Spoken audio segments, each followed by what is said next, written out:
Okay. It is Tuesday, April 19th. We're talking about the remix event that's coming up. Tim Cook and some linebackers, BMW trolling Tesla, and maskless flights to Tampa? What? Everywhere I go, the people really want to know. I don't know. Tuesday's stacking up to be a really good day. Always got the hat tilt. It's like a jib jab. Excited about Tuesday. Yo, so like Tuesday. I mean, Syracuse, New York, if you're here, you realize like I sent Kyle a picture, like it's straight up snowing here. Nah. See, this is everybody asked me, like, are you ever gonna move back to Cincinnati? I'm like, no, because once you hit Cincinnati, everywhere north of there does weird things like try and snow in mid to late April. It's just wrong. Actually, I don't mind it this morning. There's something about it. Like this morning, the snow was falling, and I had my little pellet stove on, and it kind of was like, this is kind of. Well, you had a bright sunny day yesterday, so you kind of get the balance in all there, charged right? up. Yeah, it's just the thing.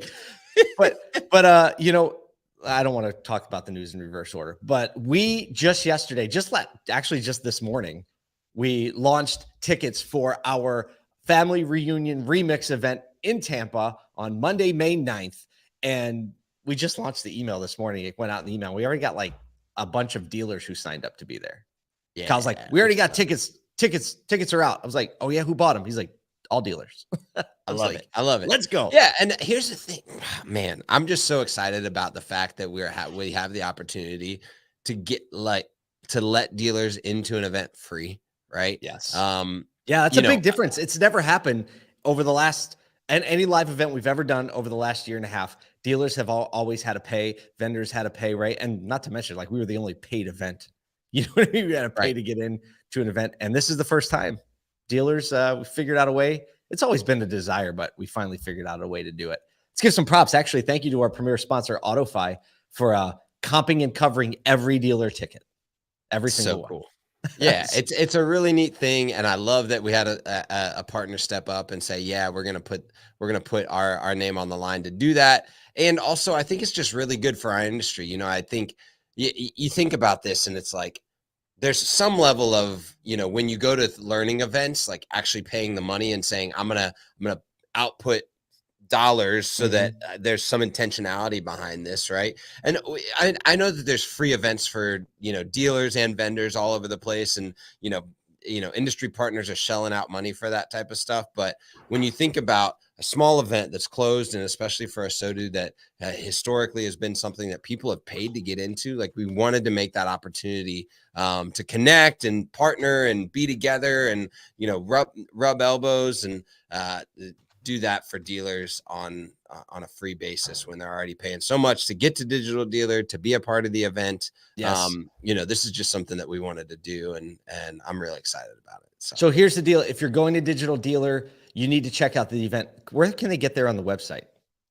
Right now, nowhere. But by later today, we'll have it right on the homepage. We'll link it right up to you. It's linked in the show notes, I think. We just wanted to give those faithful people, those loyalists, a little bit of time. First dibs. In the email list, first dibs, just because last year we sold out. Last year we sold out, opened up more tickets, sold them out. Sold out again. So, yeah. So this year we tried to accommodate a little bit more space out front, but it's still probably going to sell out. Especially now that, the email list is bigger, people are going. If you're going to be a Digital Dealer, you have to be there.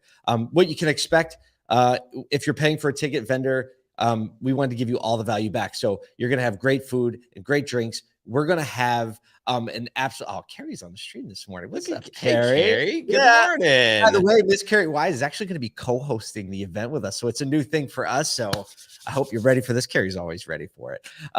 And so food, drink, we're also going to have a retail pop-up swag experience where you're actually going to get ASOTU bucks and be able to shop for the swag that you want. So trying something new, we think it's going to be a lot of fun, but our goal is we want to give you every dollar that you spend back and then some. There are already going to be some amazing dealers and innovators that you see all over the internet. You get to meet them in person at the event. And like you all know, personally, I would rather spend 5 minutes with somebody like that in an informal environment to talk a little business, to hear what they're actually thinking, right, than I would an hour on a Zoom call somewhere. So for me, I think that's some of the best value you're going to get. And of course, Kyle and I would love to beat you. Absolutely. Absolutely. Yeah. Can't wait to meet you and shake hands and hug and all that type of stuff. I'm going to segue to our last thing. Carrie Wise is on a plane, and I'm guessing. Segue. Time. Looks like Paul. I mean, I think the automotive industry, I think business travelers, I think people everywhere have been waiting for this day for 2 whole years. Yesterday, the federal mask mandate has been by a federal judge, right? And so no more masks needed on planes. And then immediately all the trains, the Ubers, the Lyfts, everyone just started following suit.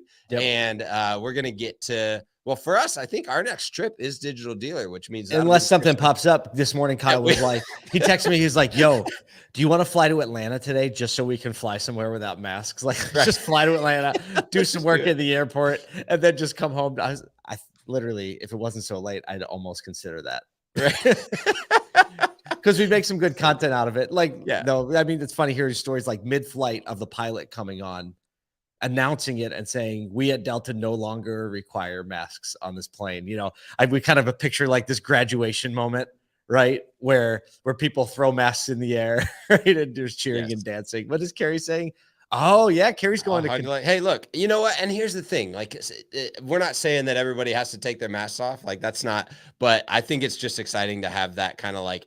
It's like it's a moment that says like, hey, we're still moving past it. Right? And I think for me, that's one of the most exciting things. Hey, want to give some love to all of our friends who are on their way to Kentucky for the David Kane Friends and Family event. I hear that it's an amazing event. If you know David Kane at all, you can probably assume that people just love being together, love being with him. So our hearts are with you. We wish you could be there, just couldn't do it.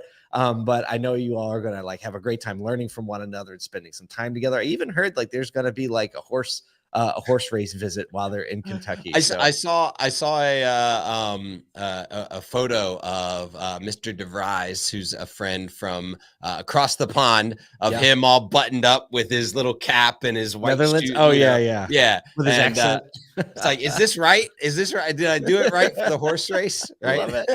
I love it. Yeah. So wish you could be there, but have fun. Send pictures. Okay. Send pictures. Tag ASOTU. If you're part of the ASOTU crew, tag ASOTU while you're in Kentucky, and we'll get a little thing going there. Carrie's all over it. She's on the plane this morning. She got her dress, her derby hat. Carrie is ready to go. You need to send pictures. Okay. The first story that we actually had on the list to talk about today, also not an automotive story. We're kind of like, we're going big old culture community today. Yeah. Yesterday, Nate was like, you're a little heavy today. We were a little heavy because we got some other serious things to talk about very soon. But I'm super excited about this. It is rumored that Apple has probably already closed the deal to own NFL Sunday Ticket for the next foreseeable future in a contract to which there is much rejoicing in the NFL land. That's so exciting for me. So exciting. So if you're not a football fan, or you don't live away from your team, like usually when your team is in market, you can watch the games of your team. As an Eagles fan, I am not in market. I don't live in Philly. And the only way I can watch away games typically is to like get NFL Sunday Ticket, which means I have to get satellite service, which means you have to sign up for a subscription that lasts like a year. And I'm just not going to do it. And so it's always been a big pain in the butt. Oh, am I going to see the game? Am I not going to see the game? But no, here comes Apple. Yes, and I'm excited too. Living away from my team, the Bengals, right? I live in a city that has an NFL team. So literally never ever will I see the Bengals play unless they're on Sunday night or Monday Night Football. Or playing the Titans. We all know that outside of just this last year, like Bengals aren't getting on Sunday night, Monday night football. Not happening. Not happening. So yeah, I'm really excited. I do think that this is, like you said, it's actually a brand play. It's Apple going, hey, look, we can do sports too. This is funny, but I just started watching Ted Lasso. I know I'm late to the game. But that was kind of their first foray into like being a sports branded, although it's a very emotional series. And so I think this just leans them into, streaming content and content that is like real time and trying to make an effort on that platform, because it's a little bit behind, what we see with like a Netflix or a Hulu. But this will be, I'm telling you what, this will probably turn up subscriptions. Oh, big deal. I'm like, can I get two? Right. It's like they got baseball. Baseball was $85 million annual revenue to Major League Baseball last year.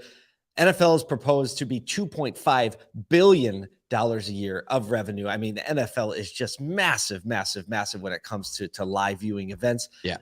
It says NFL is this front office sports article. We link it up in the comments or in the show notes. It's rumored that NFL might be launching its own streaming service where you could have a $5 a month subscription and stream games. Will that be real time? Will it be after the game? I don't know. But what I'm feeling is there are going to be a lot of options come football season to watch some NFL. I think Apple and sports, really, if you would have said it like 24 months ago, you'd be like, nah, I don't think sports when I think Apple. But it's brilliant because, like, frankly, like not a lot of people have an Apple TV subscription. No. Right? Why do you have one, or are you in like a free period?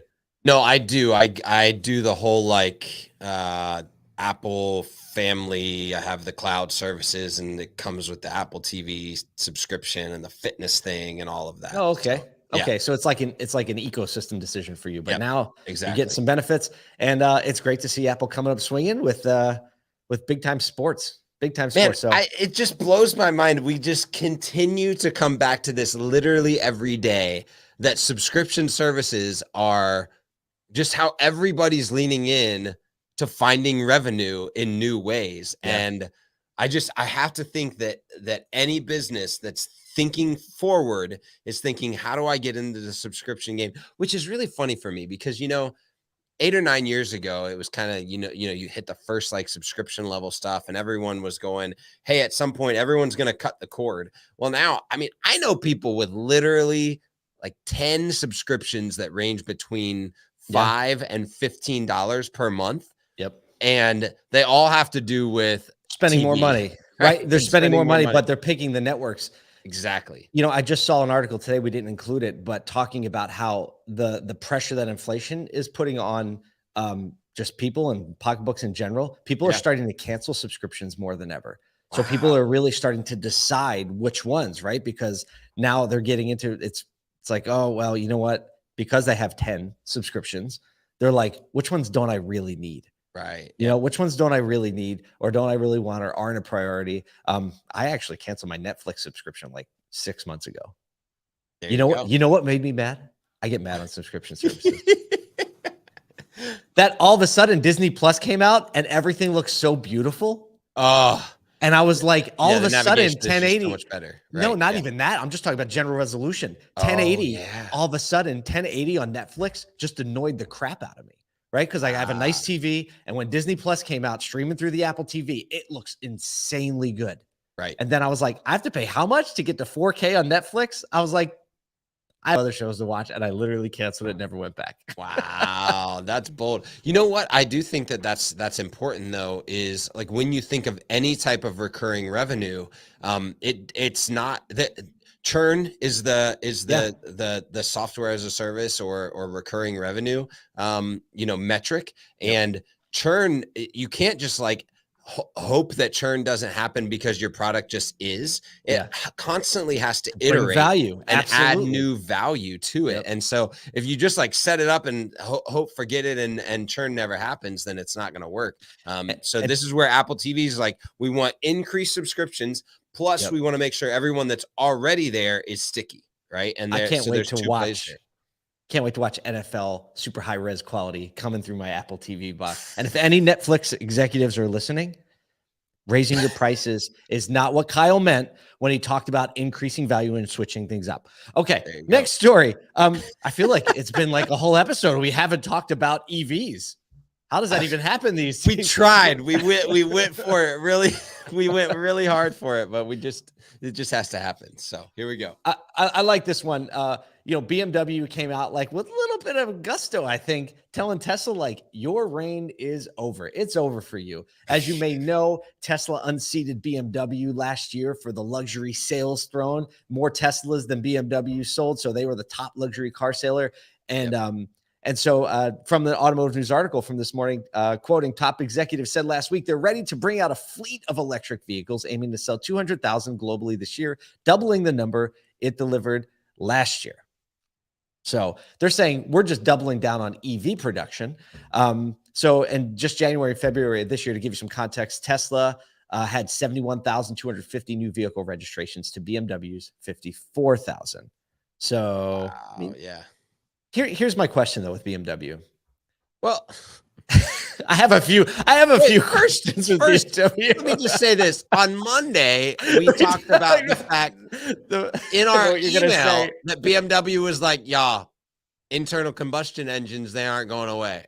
On Tuesday, they're like, Tesla, you're out, calling our shot, right? There's a well, you know, I think that they are taking a hybrid approach, right? Because they don't need to be the top EV seller to be the top luxury registration seller, right? And so they are taking a little bit of a different approach than we see like Mercedes taking, where they're saying, you know, they are going to keep their internal combustion engine programs going. They basically said, if we need to stay flexible and nimble, we don't know what the future is going to hold. And they're actually taking a more cautious approach to saying like availability of materials and infrastructure. We'll see. I mean, that could end up being a really brilliant move if they're one of the few people still like focusing somewhat on their internal combustion engines. Was essentially, if you go full EV, you're reliant on 3 major countries, and that's it, right? All your eggs in a little tiny basket. And you know, internal combustion engines and vehicle parts are sourced from a myriad of sources, and so it's mitigating risk, I think, at some level. Yeah, no, without a doubt. So one more quote: the focus will be on a very strong and fast ramp up of EVs. And they said Tesla had a unique selling point for quite some time, but that's over. Those are fighting words. That's Call cool, your though. shot.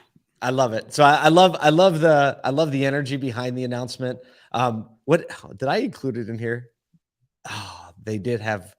Oh, I didn't include it in the show notes. I have to go back to the article to find it.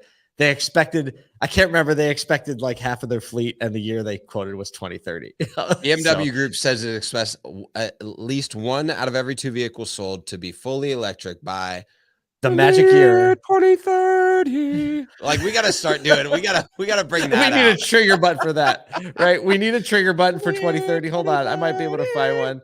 Maybe we can get, oh, here we go. We'll record something over that. We'll bring that. We got to do a little Gregorian. We're doing it. We're going to do it as soon as this is over. You're going to get Kyle and I in some beautiful harmony going on. I think we've overstayed our welcome today's show.